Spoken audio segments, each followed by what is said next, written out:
ये कहानी बिहार के भागलपुर के एक गांव मायागंज की है।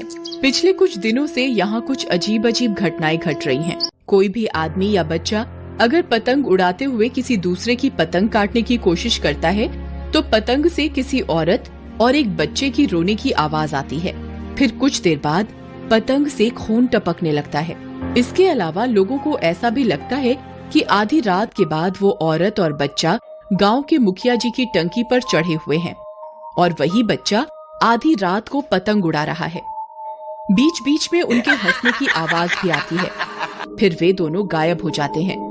गांव के लोग ये बात मुखिया जी को बताने के लिए भी गए तो उन्होंने गुस्से में लोगों को वहां से भगा दिया। मुखिया जी दबंग किस्म के थे, इसलिए फिर से कोई उनके यहाँ जाने का साहस न कर सका। लेकिन उसके बाद मुखिया जी भी कई दिनों से दिख नहीं रहे थे। दूसरी ओर लोगों को समझ नहीं आ रहा है कि पतंग जैसी बेजान चीज से रोने की आवाज कैसे आ सकती है, उससे खून कैसे निकल सकता है। लोग इतने डरे हुए हैं कि पतंग उड़ाना तो दूर, उसे खरीदने के नाम से उन्हें डर लगने लगा है। उसी गांव में रहने वाला बिरजू, जिसकी पतंग की दुकान है, वो इस बात से बहुत परेशान है। 4 दिन से बोहनी तक नहीं हुई है। पहले तो कुछ मक्खियाँ भी आ जाती थी तो उन्हें मार लेता था, अब तो वो भी नहीं आती। मुझे तो लगता है कि तुझे पतंग का धंधा छोड़कर कुछ और करना होगा। तू तो बोलेगा ही, तेरी तो बहुत दिनों से मेरी दुकान पर नजर है। अरे नहीं भाई, तू कैसी बात करता है, मैं दोस्त हूँ तेरा। दोस्त ऐसे होते हैं क्या जो धंधा बंद करने की सलाह दें? दोस्त तो मुसीबत में मदद करते हैं ना। धंधा बंद करने की सलाह देकर मदद ही तो कर रहा हूँ। अरे वाह, ऐसे होती है मदद। देख भाई, मकर संक्रांत आ रही है, मदद करनी है तो क्यों ना तू ऐसा करता है कि संक्रांति पर उड़ाने के लिए अभी से ढेर सारी पतंग खरीद ले। तुझे तो बड़ा शौक भी है ना पतंग उड़ाने का। वाह रे वाह, यहाँ पतंग के नाम से पूरे गांव वालों के हाथ पांव फूल रहे हैं और तू है कि ये मुसीबत मेरे माथे पर मर रहा है। नहीं चाहिए मुझे ये भूतिया पतंग।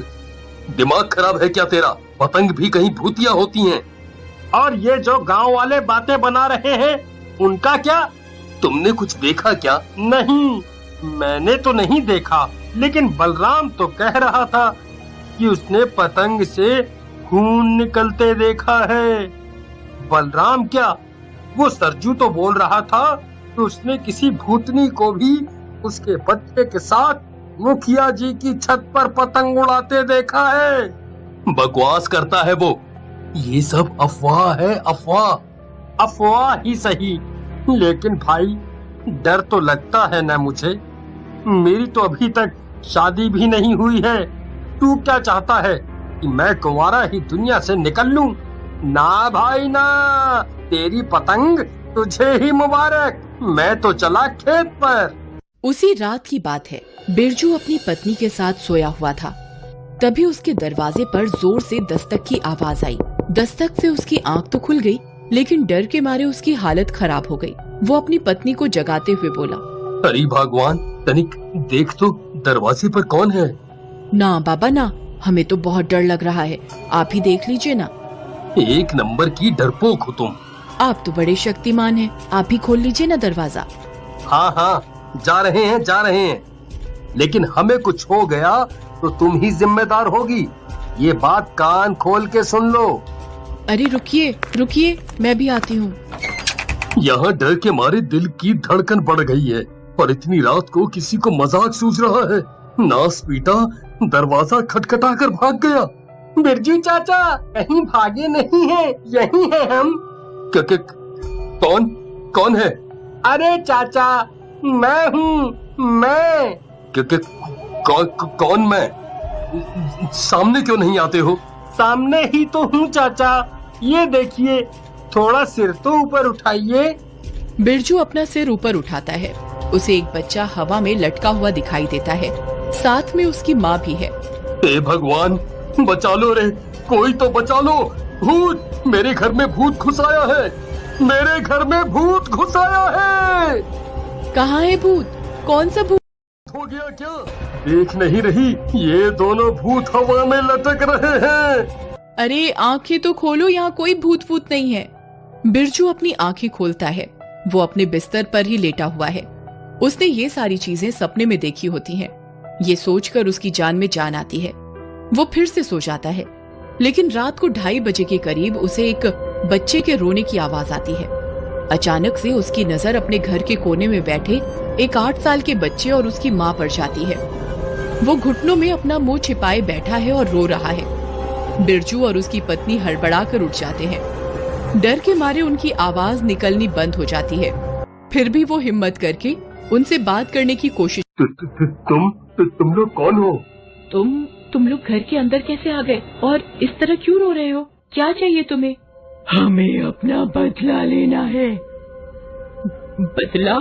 कैसा बदला? मेरे बेटे की मौत का। किसने मारा आपके बेटे को? तूने मारा है, तूने। ये आप क्या ये आप क्या कह रही हैं?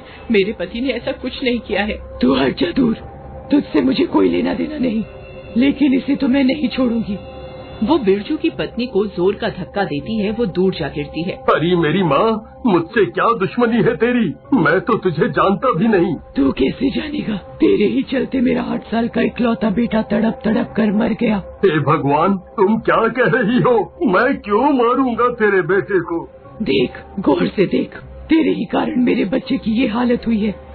देख बहन, ये मत बोल। 10 साल हो गए हमारी शादी को, हमारा कोई बच्चा नहीं है। एक बच्चे की कमी क्या होती है, ये हमसे पूछ। तुझे क्या लगता है मैं ऐसा करूँगा? हाँ, तूने किया है ये देख, इसी से मेरे बच्चे का गला कटा है। तू अपनी दुकान में ये बेचता है ना? ये तो मांझा है। हाँ, ये वही विदेशी मांझा है जो तू अपनी दुकान पर बेचता है। तुझे पता है, तेरे इस मांझे ने मेरा सब कुछ छीन लिया। 2 हफ्ते पहले की बात है, मेरा बेटा बबलू छत पर पतंग उड़ा रहा था। माँ, ये देखो, मेरी पतंग कितने ऊपर जा रही है। मुझसे कितनी दूर, आसमान के पास। हाँ, बिल्कुल आसमान के पास। लेकिन अब इसे वापस खींच ले और नीचे चल। पढ़ना नहीं है क्या तुझे? माँ, थोड़ी देर और। वो थोड़ी देर बबलू और उसकी माँ के जीवन पर भारी पड़ने वाला था। इस बात का अगर उन्हें जरा भी अंदाजा होता तो वो पतंग उड़ाते ही नहीं। वास्तव में थोड़ी दूर पर गांव का मुखिया भी पतंग उड़ा रहा था। अचानक से बबलू की पतंग उसकी पतंग से उलझ गई। मुखिया को बहुत गुस्सा आया। उसे लगा कि एक अदना सा बच्चा उसकी पतंग से नहीं, उससे उलझ रहा है। उसे भी सही समय मिल गया अपने उस मांझे को आजमाने का, जिसे कल ही उसने बिरजू की दुकान से खरीदा था। उसने अपने मांझे का जोर पहले उसकी पतंग पर आजमाया। बबलू की पतंग तुरंत ही कट गई। उसकी पतंग को काटने के क्रम में पता नहीं कैसे मांझा बबलू के गले से उलझ गया। दूर बैठा मुखिया इतने गुस्से में था कि उसे कुछ भी नहीं दिख रहा था। वो अपने पतंग और धागे को जोर जोर से खींच रहा था। उधर धागे का शिकंजा बबलू के गले पर कसता चला जा रहा था। धीरे धीरे उसका गला कटने लगा, उससे खून निकलने लगा। उसकी माँ जोर जोर से चिल्लाकर मुखिया को रोक रही थी, लेकिन मुखिया गुस्से में डोर को बस खींचता ही जा रहा था। थोड़ी देर में बबलू तड़प तड़प कर मर गया। हे भगवान, पल में क्या से क्या हो गया। उसके बाद मैं मुखिया के खिलाफ पुलिस स्टेशन रिपोर्ट लिखाने गई, लेकिन मुखिया ने उसे पैसे खिला दिए। किसी ने मेरी बात नहीं सुनी। सब मेरा मजाक उड़ा रहे थे कि भला पतंग के धागे से किसी की गर्दन कटती है। अब भला मैं किसी को कैसे सबूत देती कि मेरी आंखों के सामने कैसे मेरा बेटा तड़प तड़प कर मरा है। इकलौते बेटे के बिना मैं भी जिंदा रहकर क्या करती, इसलिए मैंने भी आत्महत्या कर ली। जीते जी मैं उस मुखिया का कुछ नहीं बिगाड़ सकी, लेकिन मरने के बाद मैंने उस मुखिया से अपना बदला ले लिया। उसे भी मैंने उसी मांझे से गला घोंट कर मार दिया। बहन, मुझे सच में इस बात का बिल्कुल अंदाजा नहीं था कि ये मांझा ऐसा है जो लोगों की जान भी ले सकता है। अगर मुझे जरा भी इसकी भयावहता का पता होता तो मैं इसे कभी अपनी दुकान में नहीं बेचता, कभी नहीं बेचता। ठीक है, मैं अब जा रही हूँ। आज के बाद अब इस गांव में कोई भी घटना नहीं घटेगी, लेकिन फिर से अगर कोई लालच में आकर ऐसी चीज बेचने की कोशिश करेगा तो मैं जरूर आऊंगी, जरूर आऊंगी। उस दिन के बाद फिर से कोई घटना गांव में नहीं घटी। अब बच्चे और बड़े फिर से पूरी खुशी के साथ पतंग उड़ाते हैं। बिरजू की दुकान भी फिर से चलने लगी है। एक और खुशी की बात जो बिरजू के साथ हुई वो है उसकी पत्नी का गर्भवती होना। बिरजू को जब ये खुशखबरी मिली तो उसने मुफ्त में बच्चों को पतंग बांटे। अब वो मांझा नहीं बेचता, अब वो बेचता है खुशियाँ, बच्चों के लिए, बड़ों के लिए। Best buddies. Hello friends, thanks for watching this video. अगर आपको ये वीडियो पसंद आया है तो प्लीज लाइक, सब्सक्राइब, कमेंट्स करें इस वीडियो पर।